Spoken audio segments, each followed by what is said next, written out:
Bernstein Show. Now, here's Ed.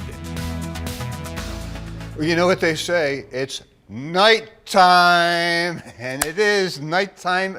I've waited all summer for this, and Gary Lawless, the face on TV of the Golden Knights. Good to see you, Ed. Good to see you, and you know, Gary, I've waited with bated breath because I know that you've been writing a book all summer.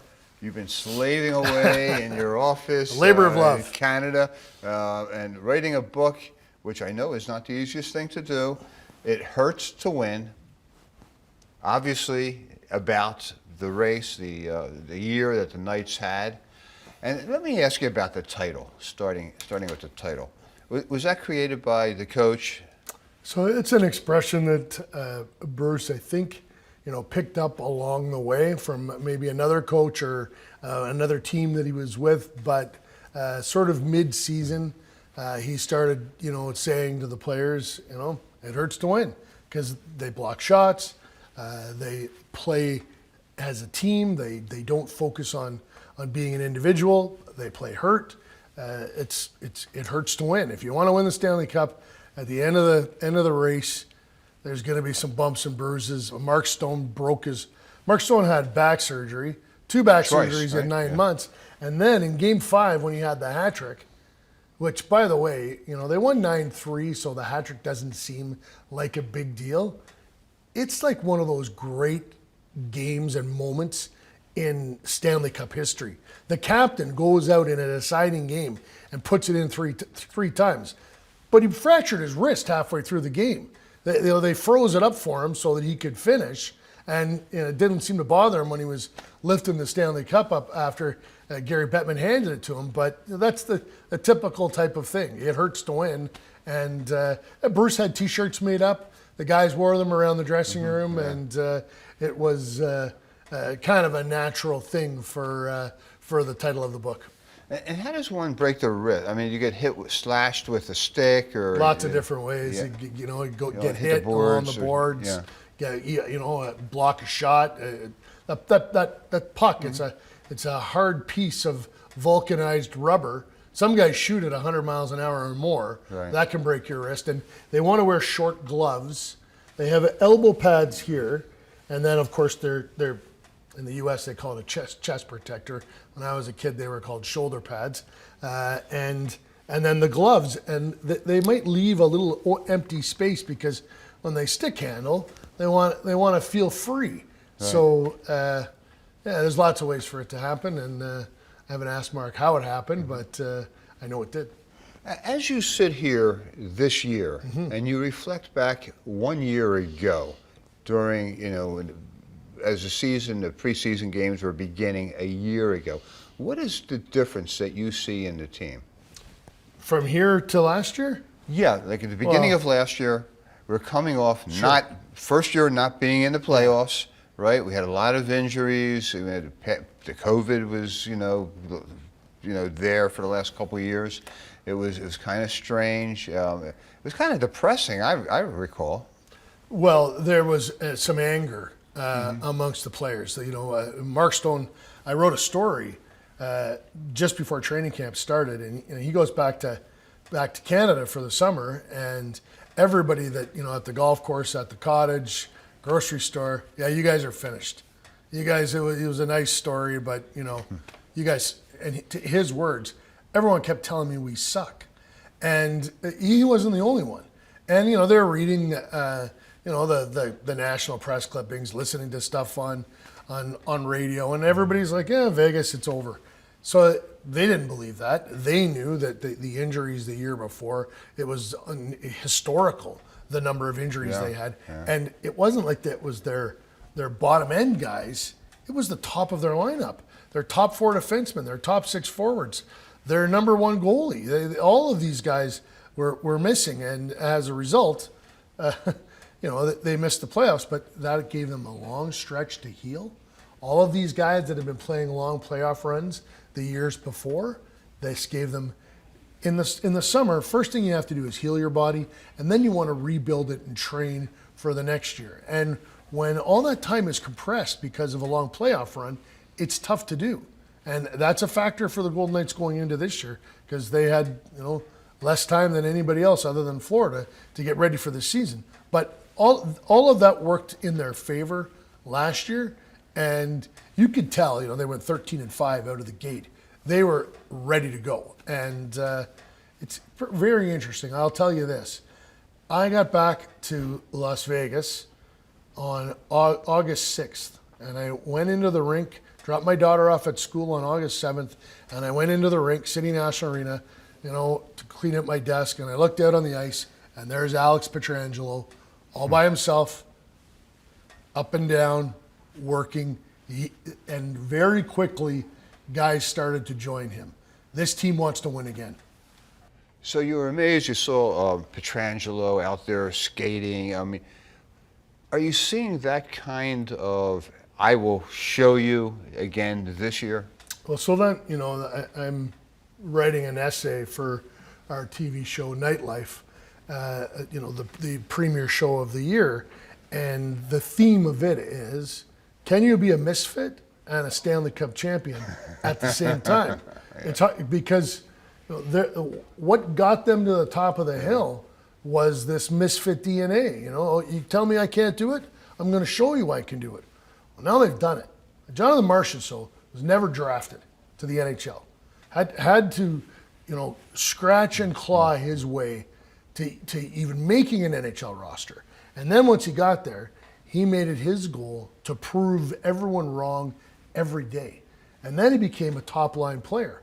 Well, now he's won the Conn Smythe Trophy, the MVP of the Stanley Cup. That's on his trophy case, the Conn Smythe. And he'll have a replica Stanley Cup as well. So if he comes down the stairs in his place every day and looks at the trophy case and says, look what I've done, how does that affect him? Or will he say, yeah, that was great. Now I got to do it again. So that hunger that got them to the top of the mountain, they got to find a way. And that's Bruce Cassidy's biggest challenge this year, to find a way to tap into that misfit DNA or misfit culture. It's a huge question for me going in. Especially you take a guy like Jonathan Marchessault and you look at his size. What he's accomplished is amazing, amazing. Look, I've said this before on the air. What you're really saying is that once you win, it's harder to stay up there than to get there. And there is a very famous quote that Michael Tyson gave after Michael Tyson won the heavyweight championship of the world for the first time. He was asked that next morning, how's your life going to be different today, Mike? Now you're the world's heavyweight champion. And Tyson said, you know what? It's going to be a little bit more difficult to run 5 miles this morning. That's what makes sports so amazing. I mean, everybody's gunning for you, as you know. And at the same time, how do you get that motivation to be hurt and play through the pain day after day, to accomplish something that, quite honestly, you already accomplished? Well, so what you hear guys that have won more than once will tell you, once you've won it and know how great it feels, now you're chasing that feeling again.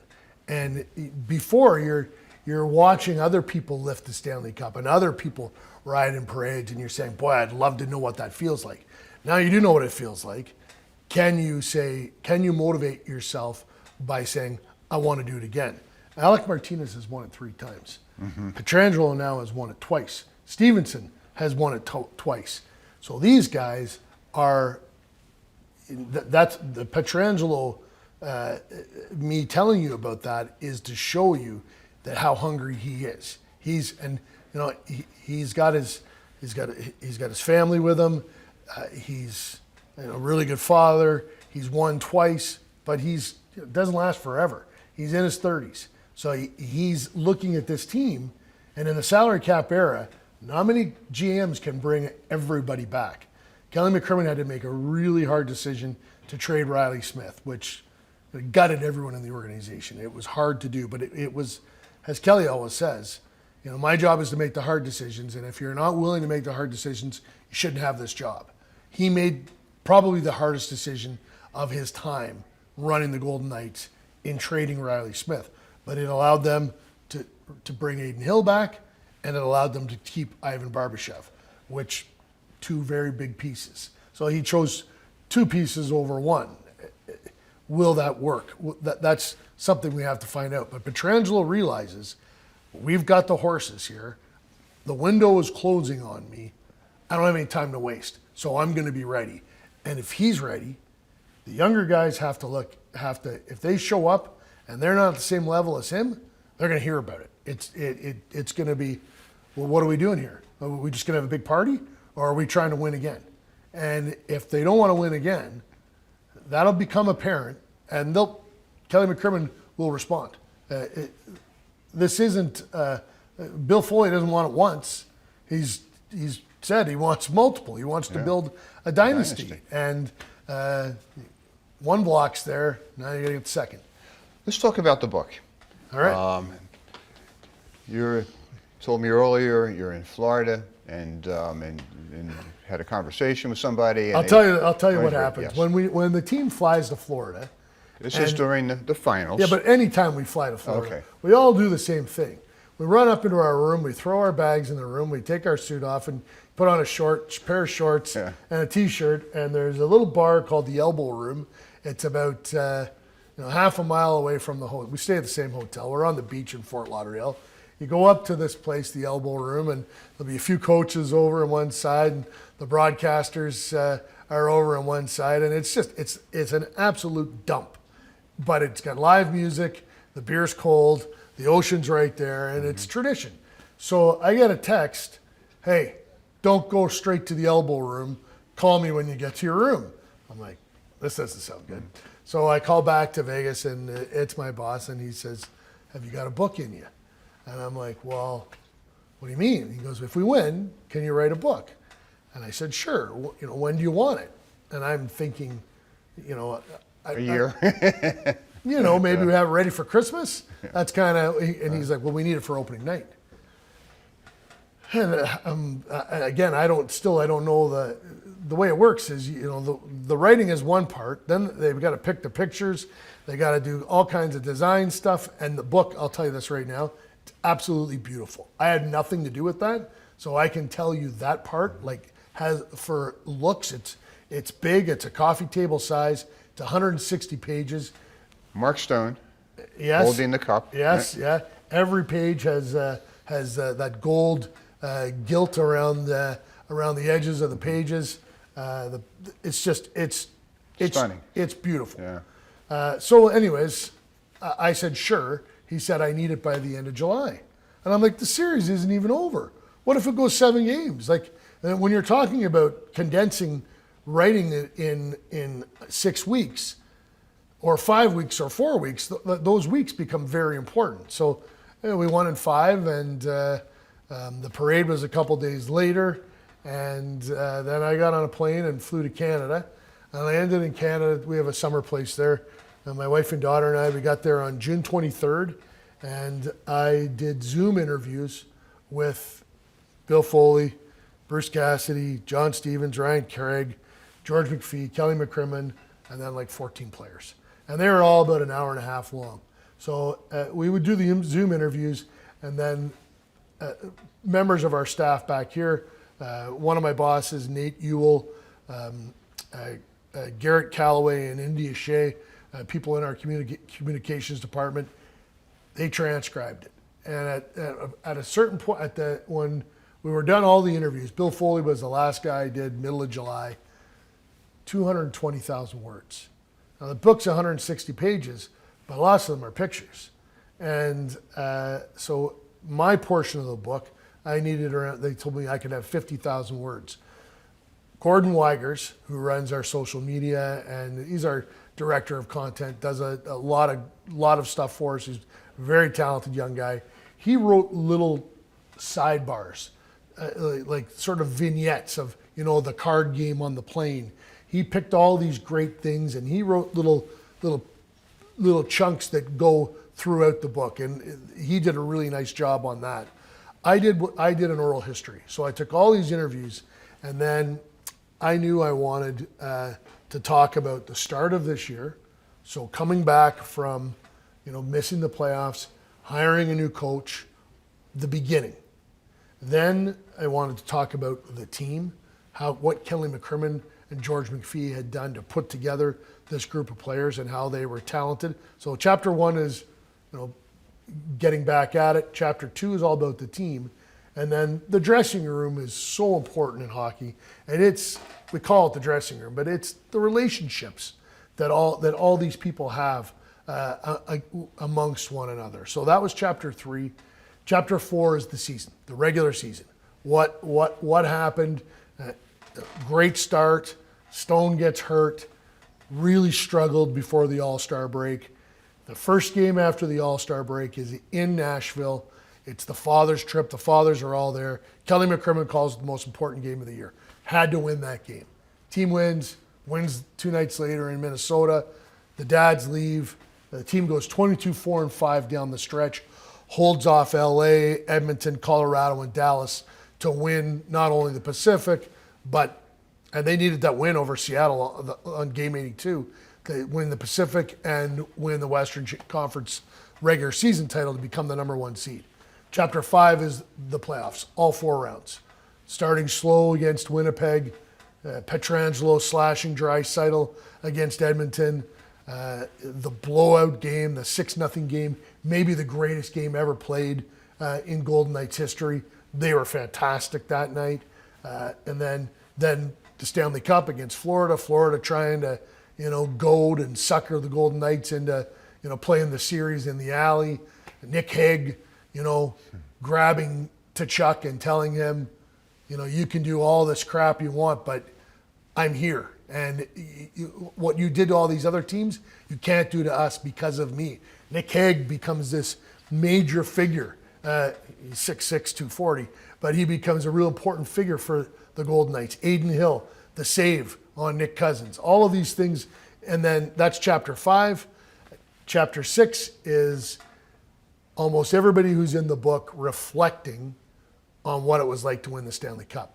The book starts with an introduction from Bill Foley, a prologue from George McPhee, and a foreword from Kelly McCrimmon. I might have the order a little mixed up, but those guys all wrote their own essays, and it's really fascinating to hear what they have to say. And then we have some essays from the players throughout the book. Last thing I'll tell you about it. You get more truth from a team after they've won than at any other time. If a team loses, there's all kinds of stuff they keep to themselves. They don't want to share. Once they win, they let their guard down for a little while, and they tell you everything. Jonathan Marchessault tells me that in the first round against Winnipeg, he and Bruce Cassidy were at each other's throats, yelling at each other, cursing at one another. And he was not scoring that first round. Was not. Right? At the end of the series, Marchessault says to Bruce, "It can't go on like this. Leave me alone." And Bruce says, "Okay." And the rest of the playoffs, Marchessault tells this story. The rest of the playoffs, they said good morning and good night, and that's it. They had no other interaction. And of course, Marchessault gets hot midway through the Edmonton series, and the team wins the Stanley Cup. And Jonathan says, he said, I can't argue with what he did because we won. Right. At the end of the day, we won, and that's all that matters. So I got to give him his credit. Both Martinez and Pietrangelo say at a certain point in time, we would not have won without Bruce.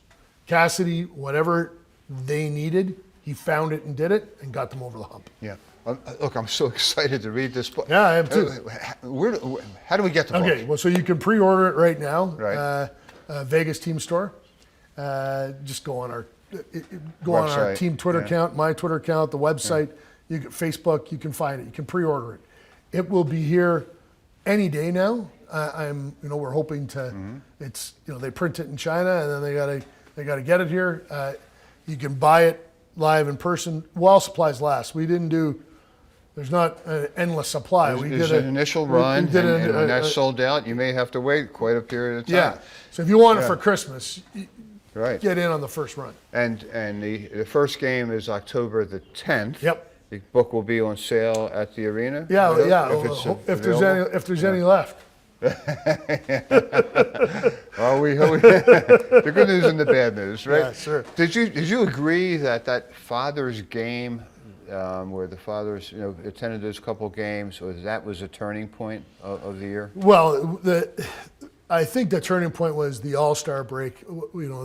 They played good enough to win a couple of the games just before the All-Star break, and Bruce said to them, "We're going to be fine. Go away. Go do what you're going to do for the next couple of days. Get your mind off of this. Come back fresh." The father's trip is really special. It's hard to describe. My little girl plays hockey right now, and we're building memories. Like you don't realize it in the time, but I drive her to practice. When we're here, my wife does most of the heavy lifting because I'm on the road with the team. But when I'm here, I drive her to practice. I stand in the rink. I watch her skate. We get in the car after. Like that 35-minute drive to Henderson, for me, is the most valuable time because there's nothing else going on. We get to talk about hockey, and then it leaks into school and boys and all that stuff. It's the greatest joy. You know what I mean? And she's going to remember one day. She's not going to play in the NHL, but she might be a GM. She might be a player agent. She might be a broadcaster. She loves hockey. She's a smart little kid. She's going to remember this. She's going to remember all these moments. And we're going to go watch a hockey game together. But so when these guys, Jack Eichel, him and his dad have this very special bond. And same with all the guys, with their mothers and fathers. You get to live your dream and play in the NHL. You don't do it by yourself. And these guys all know that. They really do. They're grounded in the sense that my brother wasn't as good as hockey as I was, so he had to come to my tournaments. So when the team, the family got together and went to a travel tournament, my brother and sister had to come and hang around all weekend long while I got to chase my dream. They all understand that. So when you bring the parents on the road with the team, first of all, Katie Bettinger and Rick Bronstein, she's one of our directors of hockey ops. He's the director of team services for the players. They just do an incredible job. And Bill Foley, in everything he does it right. It costs money. They just do it first class. Like they get to Nashville, there's a meal set up for them, and then a tour at the Grand Ole Opry or whatever, all kinds of little things. We get to Minnesota, we all get on buses, go to a curling rink, and they go curling. There's all these things, so it's just fun. But it's also team building, isn't it? Big time, yeah, because now, like Shea Theodore's dad, Cam Theodore, he's been around since the beginning. We know him like, he's one of the guys, right. And all the other players get to know him. And all of a sudden, there's not just the connection between one player and his own parents. It's one player, and Chandler Stevenson knows Mark Stone's dad, and he knows Martinez's dad. It's a family. Exactly. And to win in the NHL at the end of the day, you got to play for one another. Shane Knighty, who had a long career in the NHL, won a Stanley Cup with the Boston Bruins, he always tells us, you don't realize how important it is. Right. You can't win without it. So that brought them together and got them going on that run. 22-4-5 down the stretch and 16-6 in the playoffs. They were on a roll, baby. Pretty damn good. Yeah. You've been here since day one. Since before the expansion draft. I worked at, this is how we describe it. If you worked at Bill Foley's, at his title insurance company, he cleaned out an office and put the hockey team on the main floor. If you were there, Todd. There's a few of us. Yeah, not many anymore. Right. So, but when you came here, your wife must have said to you, Las Vegas, Gary, what the heck are we doing? Yeah. Now here we are, fast forward 6 years later, there's a whole different feeling when you're recruiting players or talent or staff or employees coming to come to Vegas. It's the number one place in the NHL. It's They the wanna number one come. place in the NHL. Yeah. Anyone in the NHL that works in the NHL or plays in the NHL, if you give them a choice, this is it. This is where you want to be. Everyone says, "Oh, we want to win." Baloney. Those are words. Bill Foley doesn't just say he wants to win; he does what's necessary to win. McCrimmon and McPhee are the best. Since they've gotten the league, they've won. Tampa's won the most playoff rounds. Vegas is number 2. Tampa's won the most Stanley Cups. Tampa's won 2. Vegas has 1. Right? Colorado has 1, et cetera, et cetera. But you get what I'm saying. They've won. Right. They are. If we go deep this year, we'll catch Tampa, and all of a sudden, the Golden Knights have won more playoff rounds than any other team in the NHL The team of the since they decade. got in the league. Yeah. Exactly. Well Yeah. said. The facilities in Summerlin, the guys all live in Summerlin. They get in their car Great. in shorts and flip-flops. They drive 5 minutes. It's state of the art. It's the best. One final question. Yeah. You're in Florida. They're asking you to write a book. It was game 3, I guess, in Florida, where you get the information. It would have been a different ending had you lost. Had we lost. Wouldn't have been a book. Wouldn't have been a book. No. But there is a book, There and is. we did win, Yes. and you can get it at Gary's Lawless Twitter, or we have the Just go to the names. Golden Knights. Go to Good. VegasGoldenKnights.com. You just You'll find right. it there. It hurts to win, and we hope next year it hurts to win again. So this is the start of your 34th season? Yes, 35th, I think. 35th. Longest running TV show in Las Vegas. Thank you, Gary. Yeah, we listen, I want to say this. You've been a sponsor, a fan, a great friend since day one. People like you made the Vegas Golden Knights what they are. Thanks, Ed. Yeah. You as well. Thank you. All right.